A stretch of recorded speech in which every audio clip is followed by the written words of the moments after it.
Assalamu alaikum warahmatullahi wabarakatuh. Naam, leo nataka nielekeze namna ya kumrudisha mtu aweze kurudi sehemu alipoondokea,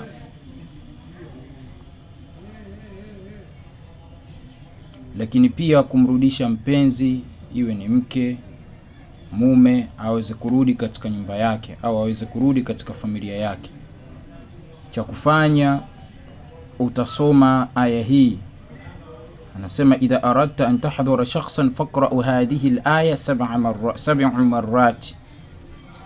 Ukitaka mtu aweze kurudi, iwe ni mke, iwe ni mume au mtu kapotea, basi utasoma aya hii mara 7 ala milhi, katika chumvi ya mawe.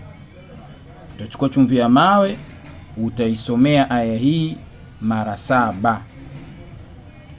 Aya yenyewe inasema hivi: baada a'udhu billahi minash shaitani rajim, qala man yuhyi al-'idhama wa hiya ramim qul yuhyiha alladhi ansha'aha awwala marra wa huwa bikulli khalqin 'alim alladhi ja'ala lakum minash shajari al-akhdari nara fa idha antum minhu tuqidun.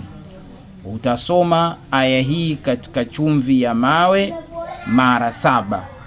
Ukishamaliza kusoma mara 7, utataja jina la huyo ambaye unataka aweze kurudi, Mwenyezi Mungu aweze kumrudisha. Kisha baada ya hapo utazipuliza au utapuliza katika chumvi hiyo, ambazo utakuwa umezikusanya chumvi kipakti, kama ni kipakti kimoja, kama ni robo. Kisha maliza kusomea utapuliza.